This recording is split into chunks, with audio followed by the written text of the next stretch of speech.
Elle a osé défier l'école la plus stricte du Nigeria. Cette école de nonnes où personne n'ose parler. Une fille riche et sa gang ont tout cassé en secret. Mais une nuit, elle a disparu. Et ce qu'ils ont retrouvé, c'est bien pire qu'un simple enlèvement.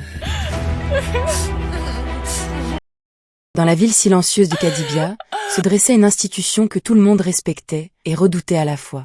Lycée pour filles Lady Tasha. De loin, l'école présente un sanctuaire sacré. Des murs hauts, blancs, impeccables. Des portails toujours métalliques fermés. Et à l'intérieur, un silence presque irréel. Ici, on ne criait pas. Ici, on ne courait pas. Ici, on obéissait. Chaque matin, à 5h30 exactement, une cloche résonnait dans tout le campus. Les élèves se levaient en silence, alignés comme dans une formation militaire. Les lits étaient faits en moins de 2 minutes. Les uniformes parfaitement repassés. Aucune liberté visible. Aucune distraction. Même les regards étaient contrôlés. Les sœurs et les nonnes qui dirigeaient l'école marchaient dans les couloirs comme des ombres disciplinées. Leur présence suffisait à imposer le calme. Au centre de tout cela se trouvait Mère Thérèse, la mère générale. Une femme stricte, calme, mais dont la voix pouvait figer une pièce entière. Elle croyait fermement que la discipline était une forme de salut. Pour elle, Lady Tasha n'était pas une école ordinaire, c'était un lieu de transformation. Les filles arrivent ici rebelles, et devaient repartir parfaites. Mais malgré cette image de perfection, certaines murmures circulaient parfois dans les couloirs. Des histoires de filles changeaient trop vite. Des comportements étranges. Des disparitions silencieuses. Mais à Lady Tasha, personne ne posait de questions. Et surtout, personne n'osait défier le système. Kate n'était pas une fille comme les autres. Elle était la fille unique d'un sénateur très influent du Nigeria, née dans un monde où tout lui appartenait avant même qu'elle ne le demandait. Argent, luxe, voiture, voyage, rien ne lui avait jamais été refusé. Mais ce confort avait créé en elle quelque chose de dangereux, une absence totale de limites. Kate détestait les règles. Elle détestait l'autorité. Et surtout, elle détestait qu'on lui dise quoi faire. Très tôt, elle s'était entourée de 3 filles comme elle, Suzanne, Cheryl et Zénab. Ensemble, elles formaient un groupe connu dans leurs anciennes écoles sous un nom simple mais redouté, la 4G Gang. Elles n'étaient pas juste des adolescentes riches. Elles étaient imprévisibles. Dans leur ancienne école, Sainte Monica, elles avaient déjà provoqué de nombreux problèmes. Elles contournaient les règles, manipulaient certains élèves, utilisaient des téléphones interdits et défiaient ouvertement l'autorité. Chaque avertissement les rendait encore plus audacieux. Pour Kate, la vie devait être vécue sans restriction. Elle voyait les règles comme une provocation personnelle. Ses amis la suivaient naturellement. Elle avait une présence forte, une confiance presque arrogante, mais aussi une intelligence stratégique qui les guidait toutes. Leur expulsion de Sainte Monica aurait dû être un choc. Mais au contraire, cela avait renforcé leur identité. Quand les parents de Kate ont commencé à s'inquiéter de son comportement, ils ont cru que changer d'environnement suffirait. Ils avaient tort. Car Kate n'avait jamais eu l'intention de changer. Elle avait simplement appris à mieux cacher qui elle était vraiment. Le jour où Kate arrive au Lady Tasha Soul Girls High School, le ciel était lourd, presque gris, comme si l'atmosphère elle-même annonçait un changement difficile. Une voiture noire s'arrête lentement devant le grand portail métallique de l'école.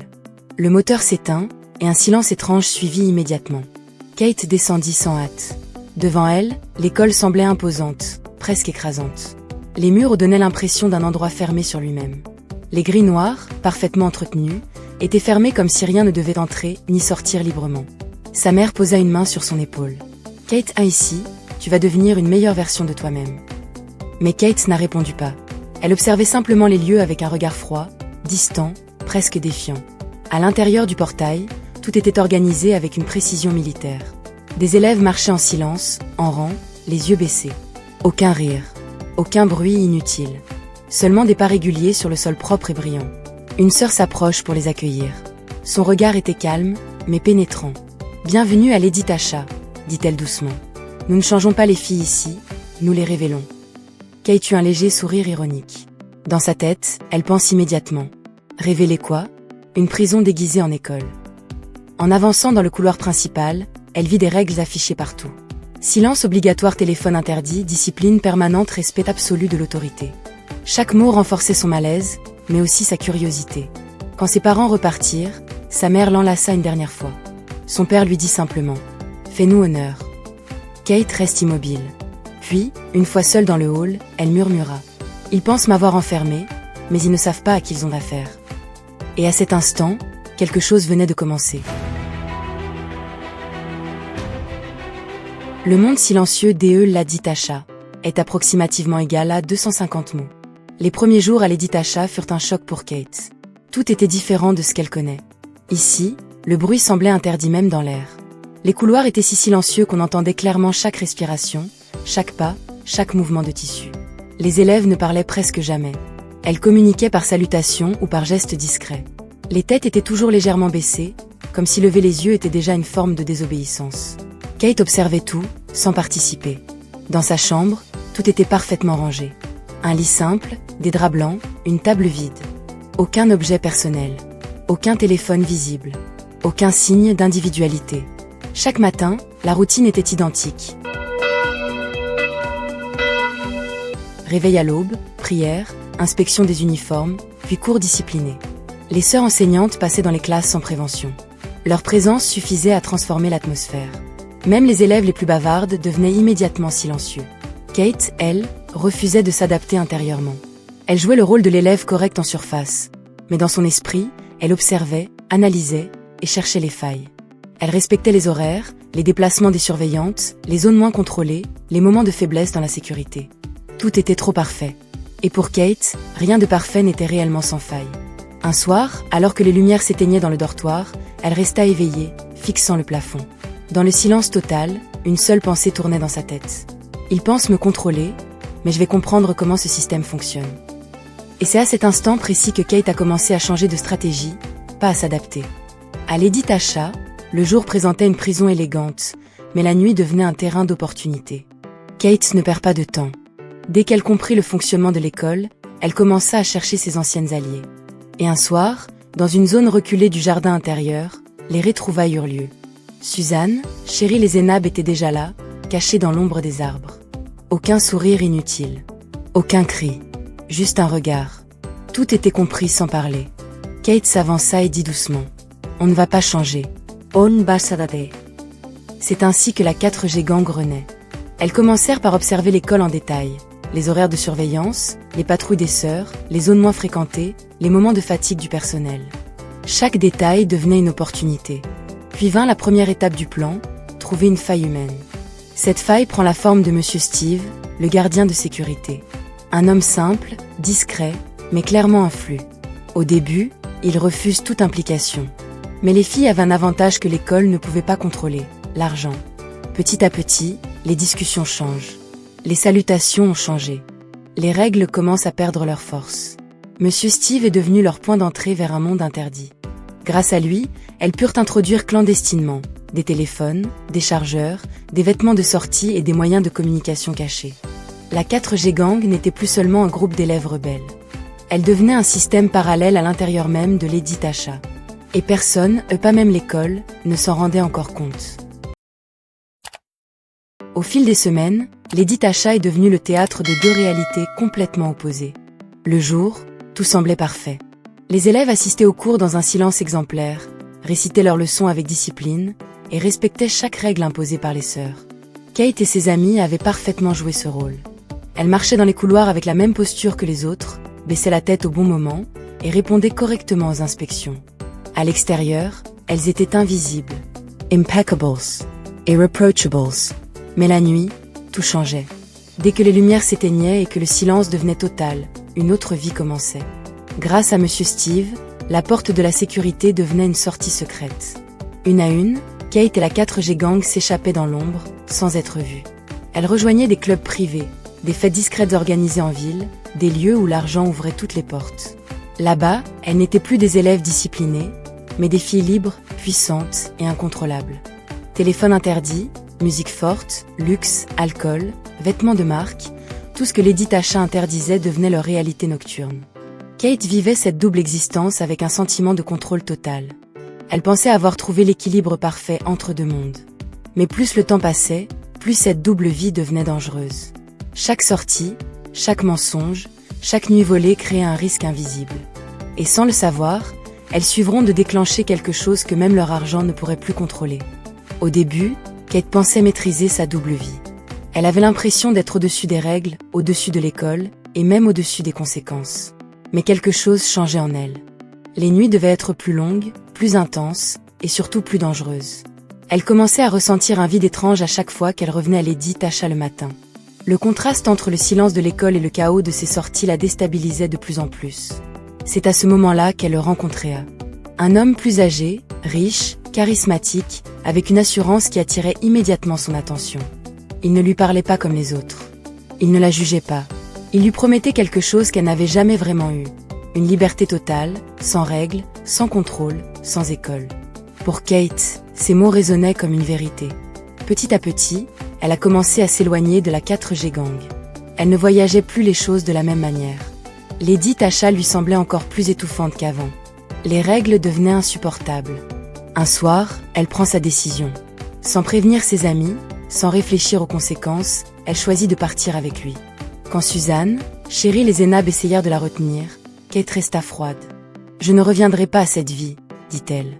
Je veux vivre libre, complètement libre. » Et dans la nuit silencieuse, elle quitta Lady Tasha pour la dernière fois. Derrière elle, l'école continuait de dormir, sans savoir que quelque chose venait de basculer.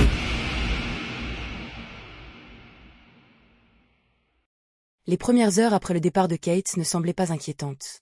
Ses amis pensaient qu'elle reviendrait le lendemain, comme d'habitude après une sortie nocturne. Mais le lendemain matin, elle n'était toujours pas là. Puis un jour passé, puis 2, puis 3, et le silence devint inquiétant. À Lady Tasha, l'absence de Kate ne passe pas inaperçue. Un élève manquante dans une école aussi stricte était un événement grave. Les sœurs commencèrent immédiatement à poser des questions. Les surveillances furent renforcées. Les accès vérifiés. Mais aucune trace. Kate avait disparu. Lorsque la mère générale fut informée, le ton changea immédiatement. Ce n'était plus une simple absence, c'était une situation critique. Les parents de Kate furent appelés sans délai. En entendant la nouvelle, le sénateur Canaillot reste figé. Sa femme, Hugo, s'effondra en larmes. Très vite, les recherches commencent. La police fut mobilisée, les réseaux sociaux furent inondés de messages, des affiches « Personne disparue » furent diffusées partout dans toute la ville de Kadibia était en alerte. Mais les jours passaient, sans aucune piste. À la maison, la douleur de sa mère devenait insupportable. Elle ne mangeait plus, ne dormait plus. Elle restait parfois devant le portail de l'école pendant des heures, espérant voir sa fille revenir. Puis son état s'aggrava. Sous le choc et l'angoisse permanente, elle s'effondra complètement et tombe dans un coma profond. À partir de ce moment, la disparition de Kate ne devient plus seulement une affaire d'école. C'était devenu une tragédie nationale. Après la disparition de Kate, l'atmosphère à Lady Tasha change complètement. Même si l'école continuait ses activités normales en apparence, une tension invisible s'était installée dans chaque couloir. Les élèves parlaient moins. Les sœurs surveillaient davantage.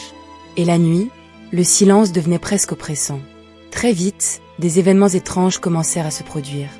Des élèves affirmaient entendre des pas dans les couloirs vides, alors que tout le monde était censé être dans les dortoirs. D'autres parlaient de chuchotements près des fenêtres, comme si quelqu'un était appelé doucement dans l'obscurité. Mais ce qui fit vraiment peur, ce furent les apparitions. Plusieurs témoins jurèrent avoir vu une silhouette féminine vêtue de blanc errer près du bâtiment de sécurité. Elle ne marchait pas normalement. Elle semblait flotter, glissant lentement dans la nuit sans faire de bruit. Certains disaient reconnaître la silhouette de la mère de Kate. Mais cela était impossible, car elle était supposément dans le coma à l'hôpital. Monsieur Steve, le gardien, commença lui aussi à être perturbé. Il entendait parfois des voix lorsqu'il était seul à son poste. Des questions répétées, toujours les mêmes. Pourquoi? Où est-elle? La peur s'installe progressivement dans son esprit. Même les sœurs commencèrent à douter de ce qu'elles voyaient ou entendaient. L'école qui semblait autrefois contrôlée devenait parfaitement un lieu rempli d'inexplicables. Et pour la première fois depuis longtemps, Lady Tasha n'avait plus le contrôle total. Quelqu'un a choisi d'invisible semblait observer tout le monde, dans l'ombre. Les recherches pour retrouver Kate s'intensifièrent pendant des semaines, sans aucun résultat concret. Mais un jour, une piste est apparue et enfin, une piste qui allait tout changer. Grâce à une enquête approfondie, la police remonta jusqu'au dernier endroit où Kate avait été vue avec son petit ami. Une zone isolée en périphérie de la ville, loin de Kadibia, loin des regards. Ce qu'ils découvrent sur place glaça tout le monde. Kate était là, vivante, mais dans un état critique. Elle était enfermée dans un lieu caché, affaiblie, traumatisée et complètement coupée du monde extérieur. Elle avait perdu toute notion du temps. Pendant des mois, elle avait vécu dans l'isolement, manipulée et retenue contre sa volonté. La vérité éclatera rapidement. Son petit ami n'était pas l'homme qu'elle croyait. Il faisait partie d'un réseau criminel dangereux spécialisé dans les enlèvements et les activités illégales. Kate avait été piégée dès le départ. Pendant ce temps, à Lady Tasha, Monsieur Steve fut arrêté pour son implication dans les activités illégales de la 4G Gang. Le système de corruption fut exposé, choquant toute l'école. Le criminel principal fut identifié et condamné à la peine maximale. Kate fut transportée d'urgence à l'hôpital, où elle reçut des soins intensifiés. Et par un étrange retournement du destin, sa mère, qui était dans le coma, se réveilla à l'hôpital quelques jours plus tard. Quand elles se retrouvèrent enfin, la scène fut bouleversante. Elles s'effondrèrent dans les bras l'une de l'autre, en larmes. Kate murmura. « Je pensais être libre, mais j'étais déjà perdue. » Elle comprend enfin la vérité. La vraie liberté ne vient pas du chaos, mais des choix.